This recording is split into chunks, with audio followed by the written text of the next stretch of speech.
ഈ സമയത്തെ പൂജാമുറി വൃത്തിയാക്കല്ലേ, ദാരിദ്ര്യത്തിൽ മുങ്ങിത്താഴും. എല്ലാ വീടുകളിലും ഒരു പൂജാമുറി ഉണ്ടാവും. വീട്ടിൽ പൂജാമുറിയുള്ള സാഹചര്യത്തിൽ രാവിലെയും വൈകിട്ടും ഭഗവാന്റെ ദർശനം എളുപ്പമാകുന്നു. വീട്ടിലെ പൂജാമുറി വൃത്തിയാക്കുന്ന അവസരത്തിൽ ചില കാര്യങ്ങൾ പ്രത്യേകം ശ്രദ്ധിക്കണം.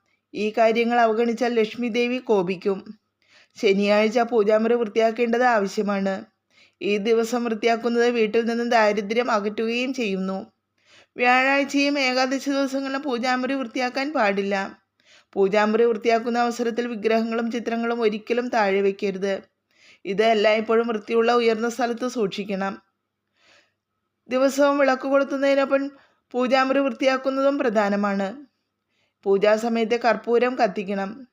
വീട്ടിൽ കർപ്പൂരം കത്തിക്കുന്നത് വാസ്തുദോഷങ്ങൾ അകറ്റുന്നു. ഇതോടൊപ്പം പിതൃദോഷത്തിൽ നിന്നും മോചനവും ലഭിക്കുന്നു. രാത്രിയിൽ ഒരിക്കലും പൂജാമുറി വൃത്തിയാക്കരുത്. അത് അശുഭകരമായി കണക്കാക്കപ്പെടുന്നു. ഇത് ലക്ഷ്മി ദേവിയെ കോപിപ്പിക്കുന്നു. ദേവീദേവന്മാർ രാത്രി ഉറങ്ങുന്നതിനാൽ പൂജാമുറി രാത്രി വൃത്തിയാക്കുമ്പോൾ അവർ കോപിക്കുന്നു. ഇത് വീട്ടിൽ പല പ്രശ്നങ്ങളും ഉടലെടുക്കാൻ ഇടയാകുന്നു. ജ്യോതിഷപ്രകാരം വിളക്ക് കൊളുത്തിയതിനു ശേഷവും വൈകുന്നേരത്തെ പൂജ കഴിഞ്ഞും പൂജാമുറി വൃത്തിയാക്കുന്നത് വിലക്കിയിരിക്കുന്നു. വിളക്ക് കത്തിച്ചതിന് ശേഷവും പൂജാമുറി വൃത്തിയാക്കരുത്. കൂടാതെ കുളിച്ച് വൃത്തിയുള്ള വസ്ത്രം ധരിച്ച ശേഷമേ പൂജാമുറി വൃത്തിയാക്കാവൂ.